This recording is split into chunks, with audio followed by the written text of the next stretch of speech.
you Americans out there, we have $1 trillion in credit card debt. The rich are getting richer with bigger savings accounts, and the poorer are getting more in credit card debt. Yeah, but Dave Ramsey told me to cut up all my cards. Yeah, well, now your credit's in the toilet. Good luck expanding your business. These are the little perks that, quite honestly, the credit cards use to get you trapped. If we can start creating a little win and have a feeling of freedom, to have a feeling that I'm making progress, a feeling that I'm not a loser and that there's a future and there's a light at the end of the tunnel. Welcome, everybody, to another episode of the Main Street Business Podcast with yours truly, Mark Kohler, and sitting right next to me is the amazing Matt Sorensen. We have a show for you. It's going to be good. Yeah, we have a show for you, and you Americans out there, we have $1 trillion in credit card debt. Wow, you're going to lead with that, huh? Yeah. Nice. The trillions. I like talking about trillions. Trillions. I'd rather it not be credit card debt, but we have hit an inflection point. We are in the trillions now in U.S. credit card debt. Now, I even sat down to discuss this with Matt earlier, and he actually shared some interesting details in this big lump of debt. Because what does the media like to do? Choose one number, one little, tagline, and get readers to click. So there's some things we got to unpack. But I also want to talk agenda. We're going to hit what's good debt and bad debt. Yep. Not all debt's bad. Yep. And we want to also help any of you that have a little lingering credit card debt. We're going to hit the snowball, and we have a free debt snowball to send to you, your kids, your family, your friends, to help them get out of debt because we want to be lean and mean. Yeah. Now, here's what I want to talk about at the outset. And this is what pisses me off about all these headlines you've been hearing about $1 trillion in credit card debt. Do you know what they're not telling you in the statistics of what's coming out right now? Credit card debt is at 6% as to total U.S. savings and bank savings and checking accounts. Okay. That is the lowest percentage in 20 years, despite the fact... The ratio between debt and our savings accounts. This is the lowest percentage of credit card debt in comparison to savings and what's in checking accounts than we've ever had. Now, they hit a $1 trillion number, and that gets its headlines, right? Yep. We've hit $1 trillion, but we have more savings. There's more money in savings than there's ever been before, and that is counterbalancing it. And so when you're looking for signals, this is what's tough is if you're a small business owner or investor, you're looking for signals about what to do. Do I grow my business? Do I make more investments? Do I sell my investments? Do I stay on the sidelines? You hear $1 trillion in consumer debt, you're like, I've been hearing this recession word. Are we headed towards it? No. Look at the details and the underlying numbers. Okay, now I want to debate this with you. So let's so everybody gets this. Let's say the ratio would be for every $1,000 I have in savings, I would have $60 in credit card debt. Right. Yep. Okay, that's the theory. Yep. Okay, cool. I don't think that's how it works. What I think, the rich are getting richer with bigger savings accounts, and the poorer are getting more in credit card debt. Yeah. For the people that have credit card debt, they don't have $1,000 in savings. They just have $600 in credit card debt, and it averages out with the wealthier. What do you think of that? I don't know that that's in the statistics, but that could be, that's possible. That's possible. But if you're looking at a general economic picture, there's still a lot of cash to be invested to buy goods if you're a business owner. And you might, I don't know who your customer is, but there's still a lot of money in savings. And actually, I don't know that that's the case because one of the things that happened out of the recession, right? Not the recession, I say the pandemic, was... We saw record savings across all people. People were getting stimulus checks. A lot of people saved them. Mm-hmm. You saw people taking on second jobs, people starting a side hustle. And we started seeing people actually generating more income and having more savings. They were deferring expenses and stuff they wouldn't spend on, vacations, all this stuff. And this money got invested. You saw a record number of Robinhood accounts open and people entering investing. And we saw it even in our firm, right? Record business owners, Now let's slow down a little bit. Yeah, that's slowed down a little bit, but so that's a good counter. Yeah, I will take that. Okay, you're fine, right. Sir. So your counter argument is, hey, well, we've seen a lot of people saving more, so maybe people are finding a better balance between saving and carrying a little bit of credit card debt. Fair enough. Okay, here's another thought. I like your point that are people looking at this as an indicator? Does this mean I should expand or not or whatever? My thought on that is, whether you expand your business and what you invest in is really a local decision, meaning your life. What's going on in your business? What's going on in your marketplace? How your sales? What's your trajectory? Are you at a break point, a tipping point, a nexus point? All these little terms that are out there. I'm going to look at the national indicators. Fair enough, but I'm not Walmart. You know, Walmart's going to care about Yeah. a national indicator. Yeah. I'm a landscaper in Duluth, Minnesota. Yeah. Okay, should I buy another truck? Well, how busy are you? And Yeah. is there more opportunity in your area? Yeah. Well, then, Yeah. damn it, let's talk about it. Yeah. And how much debt are you in as a landscaper? Yeah. So I think the debt issue, Yeah. the savings issue, and expansion is really a localized, a personal assessment. That's the microeconomics of the matter, not the macroeconomics. I like perhaps, that. You I know, like that. it's probably- I'm using that a little off. I am an economics major, but I think just thinking of that on your local level and what's going on, and I love it in your own business because even different industries, there's shifts of what's happening. Some businesses are making money somewhere. When you say Walmart, it's funny. Walmart actually does the best when the economy's in the shitter. Yeah, that's So true. I'm gonna have to edit that out maybe, but No. because people spend down, they go down. They're like, I'm not going to Target. I got to go to Walmart. You know, What, you're And saying so Target's better than Walmart? that's what I'm saying. Wow, wow. I go to Bed Bath & Beyond. Where's that fall? You know, I don't know. I think they're out of business, aren't they? No. They're around. I buy good linens. All right. Now, but staying with this for just another moment, and then we can get into debt as an issue, because Dave Ramsey is going to be dialing the red phone behind him when I talk about debt, because I love parts of Dave Ramsey's message and other parts I completely disagree. So, and you guys can choose. We all have our free choice. So I'm going to give you an alternative thought on that. But on the big picture still, what I think is true. There's still $1 trillion in credit card debt. Yeah. That's not good. You know, whether it's use $60 of your thousands in savings or you're consumed with credit card debt, any credit card debt is bad debt. And that's where I give Hail Mary, Dave Ramsey. He's very much on board of eliminating credit card debt. He's at the tip of the spear on getting rid of credit card debt. That guy's been leading the charge. Yep. So so with that said, it's definitely worth talking about because it is a micro individualized level, maybe a good wake up call. Yeah. That we all need to look what's on our credit cards. Now, I love point management. We can come to point management. Oh, man, there's so much I want to say. So, no, so credit card debt, bad. You know, drugs are bad. Credit card debt's bad. Where are we at? Don't do credit card debt. Yeah, don't do credit card debt. This is your brain on credit card debt. I remember those good 80s commercials. Where are we at Questions? on student debt? Where was student debt in the mix? That's a whole That's other another indicator, whole right? topic. Yeah, and that they just keep kicking the can down the road. But that is an issue from a macroeconomic thing to me that is important because you've got, I don't know, I think it's almost in the tens, 100 million people that have student loan debt that have been able to not have to make payments. And now all of a sudden they're going to have to start paying $300, $400, $500 a month out of their income. And that's going to come out of not what they're spending in the economy right now. But anyways, another big topic. But student loan debt can be good. We don't want too much of it. But let's focus on the credit card debt because that's where we do agree with Dave Ramsey. And we want to talk about the good debt. We like debt. You're needing to get debt to acquire a business, a rental property. Like there is good debt to buy a home, to buy assets that can produce you income. Mm-hmm. Like that can be good debt. That is good debt. We have that debt. Yep. I think an SBA loan to buy a self-rental, we've talked about that strategy a lot. Rental property using OPM, other people's money, so I can create cash flow on the debt and still be careful. I'm not saying no money down. We went through the 2010 to 2015 race for these debt instruments were totally reckless. So we've got to use debt wisely, but it's okay if it's making us money. That's what it always comes down to me. If you're going into debt, is that going to make you money? Whether it's a business loan, a reasonable, very small amount of student loan debt. We have some ratios. We'll do another show on that. But so anyway, that's where Dave Ramsey's like, all debt's bad.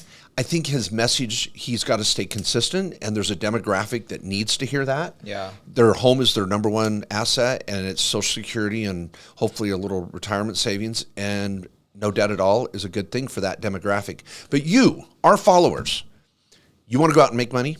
You want to build wealth? Debt that is productive is a huge part of that equation. Yeah. I mean, it's a tool. Let's be honest. It's a tool to building wealth. Some of the people that you may, aspire to be, business owners, investors, use debt smart. They're smart about how they use their debt. And so it can be used as a tool. Credit card debt is the one where it's really hard, because if you get a mortgage or something, let's say you're paying 6-7%, I don't know what the rates are at now, on a rental property, or you get debt to start a business or to grow your business, okay? Well, what's your return on that? When you're getting credit card debt for consumer purchases, that's usually crap you don't need, to impress people you don't even like. I don't know, it's a Dave Ramseyism there. It sounds like one. But, you're getting that at 20%. What type of a investment are you gonna do to beat that? You're just you're weighing yourself down. And so there are some awesome strategies. I know Mark's had done a lot of content on this over the years, has an awesome tool also for eliminating your high interest debt. Yep. Now, before we get to the debt snowball, which again, if any of you have even $2,000, $20,000 or more in credit card debt, we can implement a strategy immediately at our individual levels to get out of debt quickly. It's called the debt snowball. Now, before we get there too, I want to say, with self-restraint, using credit cards to build points is a very common strategy. And let me explain a paradox here. I've always been an entrepreneur, and when I owned a small business in college, and then throughout my entire life, I've had small businesses. Any of you that are entrepreneurs, full-time entrepreneurs, you know the ups and downs. You're making money, you're losing money. You're making money, you're losing money. And you're not, and you'd wish you had like this baseline, but businesses are volatile. And until your business is mature enough, we sometimes put strain on our businesses, taking money out of the business before we should, and then we wonder why our business fails. Or we go into credit card debt to make up for the month when things are down. And I've been there, done that. I've had to do a debt snowball, because as a business owner, you're trying to provide stability for your spouse, your children, and you're like, hey, we got to buy groceries this month. Either you pull it out of a business and not do payroll, or you put it on a credit card. Been there. We've been there. Yep. The problem is, when you do make money as a small business owner, you have to have the self-discipline to go, okay, it was a great month. Pay off all that debt. But we don't do that. We want to reward ourselves. We've worked our butts off, and there's a lot of emotional issues tied to the cash flow of a small business. So with all that said, and I understand that paradox and dynamic, if you do have the self-restraint and the cash flow in your business to use an Amex, which is their points are the most creme de la creme of all points. If I can use an Amex throughout the month, pay for a lot of business expenses, and pay off that card to zero before its next due date, the point benefits can be substantial. Travel, perks, all those goodies. And I have a lot of business owners that successfully manage their points. There's websites to manage points. It's really a cool strategy. But you got to be careful. It's a loaded gun. Yeah, it is. It's a loaded gun. But you know what? If you know how to use a gun, again, this is a tool. And there's good credit, bad credit. There is also the credit cards, which can be consumer debt. They can be very high interest, but if you're paying it off every month, you have that discipline, you have the savings. If you get into a crunch and you are a business owner, your income's up and down, you're going to be able to cover it so you don't get trapped. But I'll just tell you this, and Mark knows this, my honeymoon to Bora Bora is being paid on credit card points. Okay? Nice. That is not cheap, but those points are definitely coming in handy. All right? And we paid nothing for that. I mean, it's just it's a perk, and that's for many of you business owners. And by the way, one of the coolest things for business owners on your credit card points is it's not taxable income. Yes. All those points, not taxable, but get the benefit of them as the business owner. And so that's a cool little benefit of it. But you do have to have the discipline, because it's a trap if you don't have the savings and ability with the fluctuations in revenue of business owners where you can get stuck. Yep. And another important message here is Dave Ramsey will tell you cut up all your credit cards. That is not a good idea. You want to use your credit cards maybe once every 3 months at bare minimum for at least $50, show activity, and you're going to get deluged with more mail of credit card offers, because credit card companies are like, oh my gosh, you're self-disciplined. We need to hit you with more credit card opportunities. So when you're using those credit cards intermittently, maybe you're using a point strategy, maybe not, you're building a credit score. That's going to be very, very important when you go to expand into a rental property, when you go to get that business loan. If you don't have any credit cards and you go in to get a business loan, you're looked as a bad borrower, because the bank's like, we don't know. Are you a train wreck? We don't have a litmus test. Of Do you pay people back when you borrow money from them? They don't know. Yeah, but Dave Ramsey told me to cut up all my cards. Yeah, well, now your credit's in the toilet. Good luck expanding your business. Yeah. So you again, this is where it's like credit safety or gun safety. And I know they're bringing up the word guns can be a very dramatic topic, but just be patient with the point that there are safety precautions that you can use with debt, just like weapons, and it can really be a powerful tool. So 2 weeks ago, let me tell you this: I got the new United Club visa. Oh, United. Yeah, no, okay. I've been flying out of a couple hubs that are just I used to be Delta man through and through. Yeah. And but United. So anyway, so here's the strategy. So I think it's about a $450 annual fee, which is steep. Yeah. But I get 80,000 points. I get club membership wherever I go, which means I'm not buying food in the airport. Yeah. So which can be expensive in an airport. Yeah. If I'm in an airport, I get all my food taken care of at the airport. I get bags for free. I get 2 extra bags every time for free. Those bag costs, and that's 50 pounds or more. It doesn't even matter. Oh, okay. And I get a companion fare throughout the year. And guess what? That $450, tax write-off. Yeah. Those points when I redeem that companion fare, no tax. So, and I'm building my credit, showing that I can use credit wisely. Yeah. So it's just, so there are techniques. We don't want to be villains of the credit card. It's the abuse of the credit card that's the problem. Yeah, and here in Phoenix, where I'm flying out of, I'm using the Amex because you can do a Centurion Lounge, and they have a Centurion Lounge. They don't have them everywhere. The same thing. You get the food, you get the drinks. It's clean. It's nice. The bathrooms are cool. They have it all. And so, and that is a nice perk. Which again, I'm usually traveling for business. We're expensing that. But you also have your occasional personal use, which is fine. So I like the credit cards. But I think this is funny because these are the little perks that, quite honestly, the credit cards use to get you trapped. Yeah. And this is where Ramsey would be like, hey, you guys. Don't fall for it. Yeah, you got deceived. But it's true. You can win at that. You can win if you have the discipline to not get stuck and not pay your bill. Yeah. But they're just waiting for you to miss 1 month. And all of a sudden, they've made enough money on it. All those little perks they gave you, you leave a balance on there, boom. We just cleaned up. Yep. Now, let's say for some of you that do have a little lingering credit card debt, and maybe you have some savings. And I don't want you pulling money out of a retirement account to pay off credit card debt. Hell no.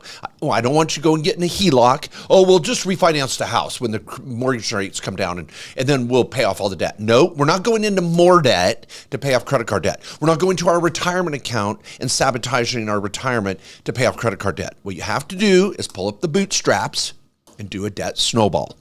The debt snowball is a really amazing mathematical tool where you pay off the lowest balances first. You don't worry about interest rates. You don't worry about minimum payments. You build this snowball based on the amounts due, and you start paying them off in a progressive order.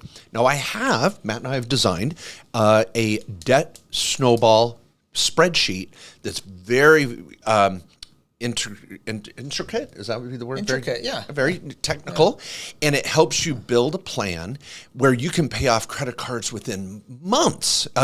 Within a couple years, we've seen people pay off debt so quickly, and then take the same discipline of paying off the debt and shift that money, because they've gotten a good habit of putting away money against debt, and then just roll that money and that habit into aggressive savings, funding their Roth IRAs, funding their 401ks, buying rental property. So we want to do more than just get out of debt. We want to build some new habits. We want to build a habit of carving out $1,000 or $2,000 a month with a side hustle, better efficient business organization, a side job, and go, oh my gosh, life's okay. And I can pay off my debt. And then 5 years from now, I've got 200 grand in the bank rather than 20,000 in debt.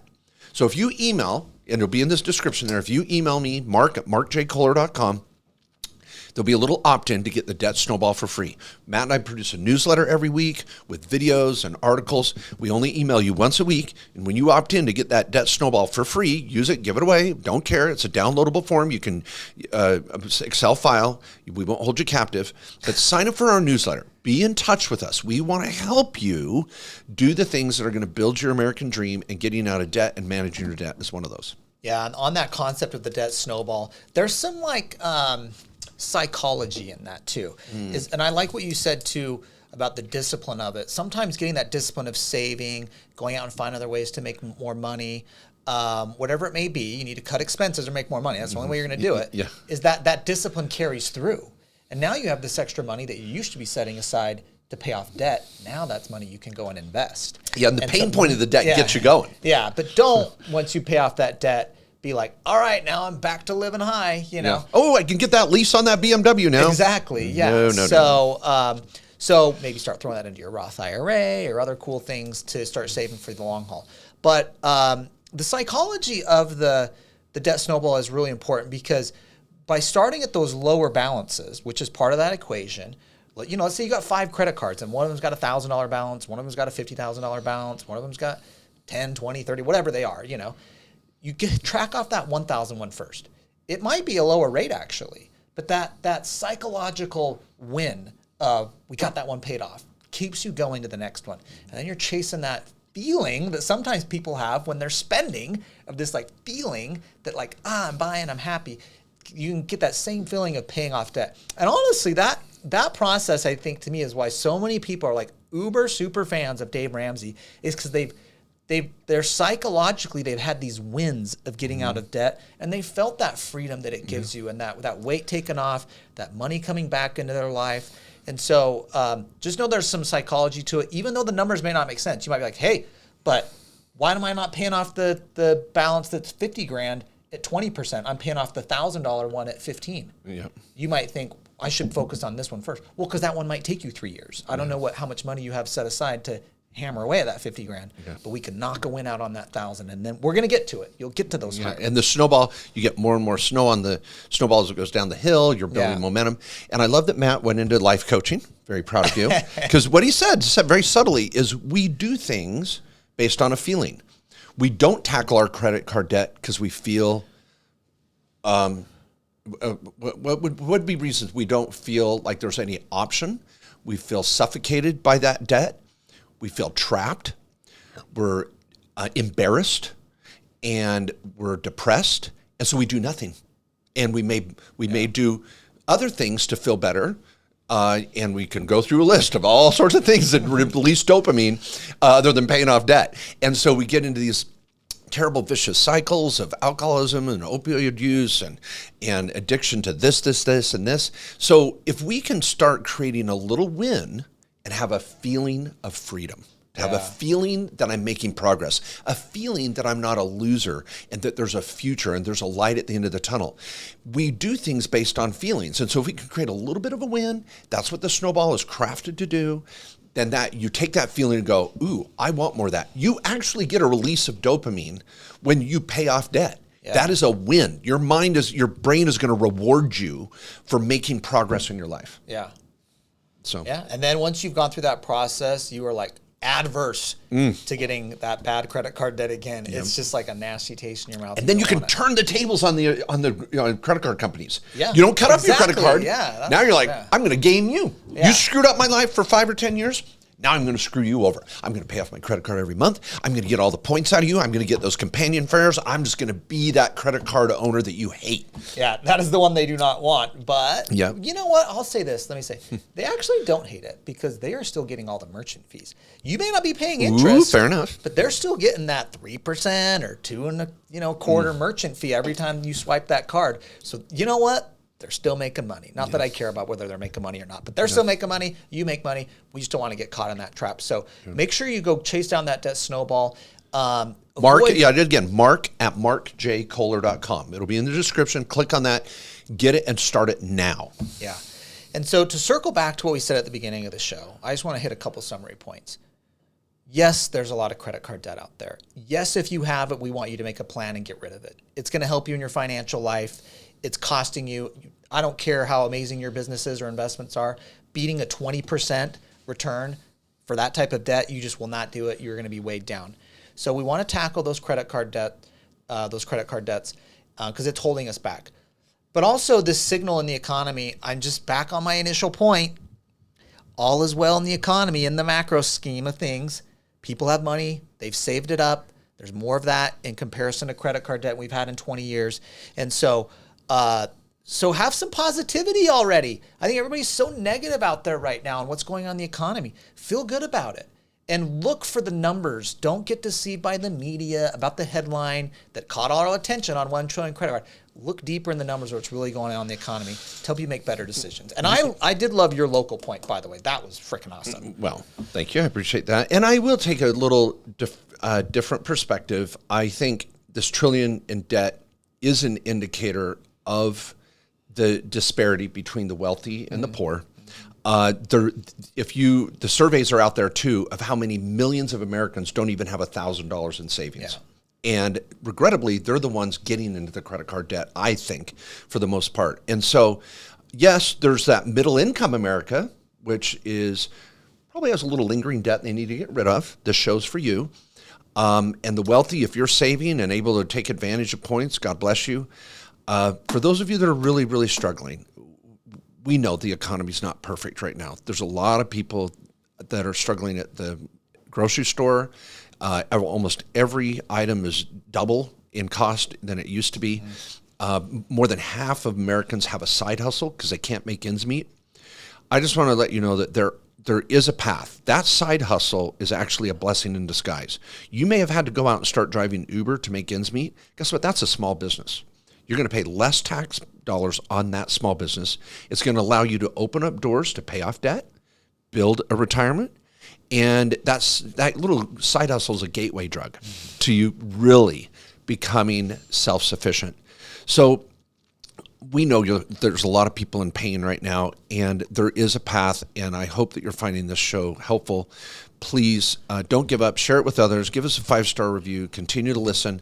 We're going to continue to try to do our best to bring you great content. Yeah, I love the gateway drug. By the way, we're going to make like T-shirts, side hustles. The good gateway drug, or something. We needed something on like a sticker or something. Yeah. That's such a good one. Well, great topic, guys. Thanks for hanging in on this topic. I know it sounds a little depressing, the 1 trillion, but we want to give you the information, the tools to make better decisions and take care of your financial future. We'll be back next week with another amazing episode of the Main Street Business Podcast.